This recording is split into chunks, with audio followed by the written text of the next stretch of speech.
In India, the battle lines are being drawn between local farmers and the world's biggest brand over who gets to use the water beneath the desert sands of Rajasthan. How the battle unfolds could have a major impact on the future of the world's water.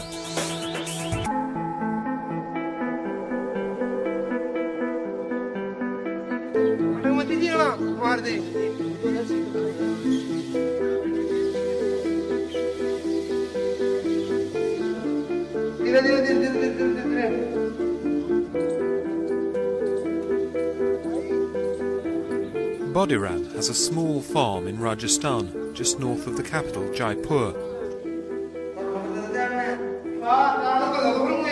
His family and his farm have always relied on just one source of water, their well. But since Coca-Cola built a factory nearby and started pumping water from beneath the desert sands to make soft drinks, that well has run dry every year. बिना पानी मैं मारू परिवार बच्चे वो नहीं जी पाएंगे मर जाएंगे एक दिन में या पूरा दिन के मायने 4-5 फुट बढ़ती जहाँ साल के 10 फुटे 12 फुटे 15 फुटे हर साल. So far, the well is 180 feet deep, but still there is no sign of water. These farmers say the water table started to drop dramatically about 5 years ago, just after Coca-Cola set up a factory here.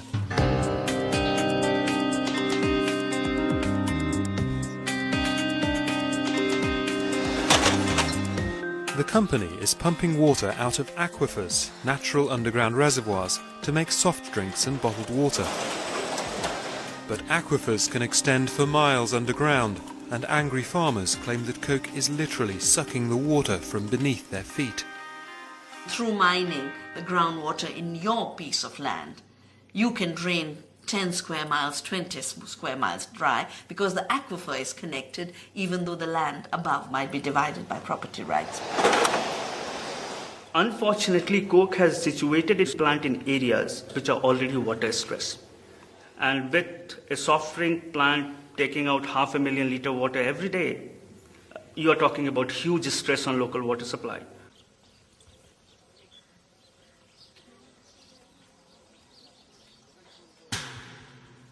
Mahadev is another local farmer barely clinging to the land he inherited from his father. The family used to have a small reservoir to tide them over outside the monsoon, but since 2001 the reservoir has been empty.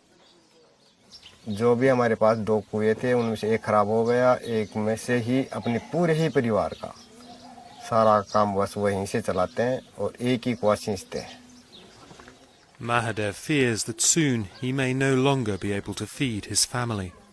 तो हमारे सामने एक पहाड़ और एक काफी परेशानी भारी समस्या आ गई इस वजह से कि यदि पीने का ही पानी नहीं है तो हमको तो यहाँ से छोड़ना ही पड़ेगा.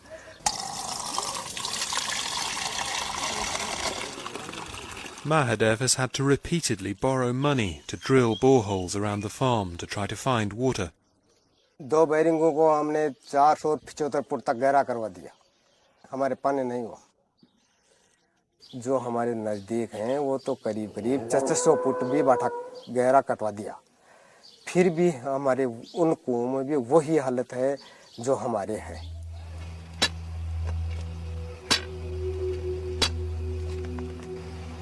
After 8 failed attempts, Mahadev now owes so much money that he has to break rocks at the local quarry to feed his family and repay his debts.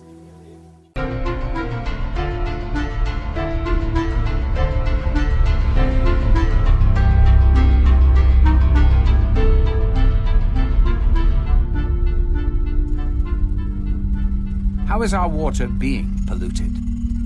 Agriculture uses chemicals to increase farming productivity.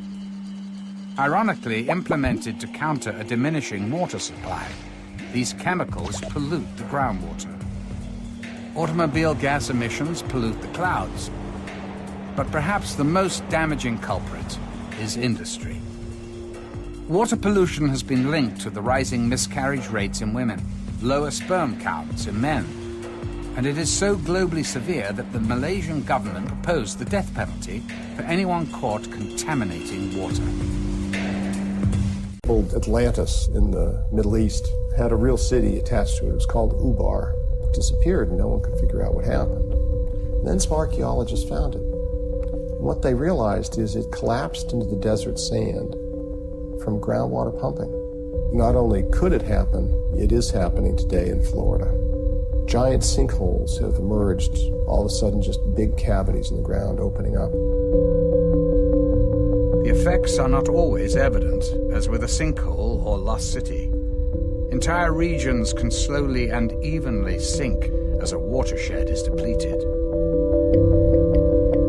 Perfect example is where Mexico City is now. There was once an oasis of water.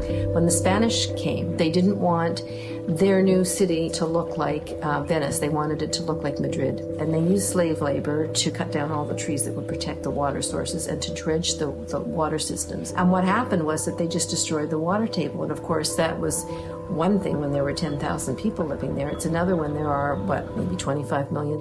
They've taken the rest of the water underneath the city. The city is literally sinking in on itself, and these great big churches are beginning to, go sideways.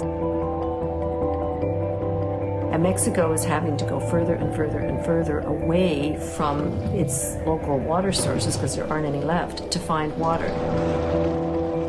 Human ingenuity has found out ways to get water from beneath the surface of the earth for thousands of years. What's changed, though, is the technology. We now pump approximately 30 billion gallons of groundwater every day.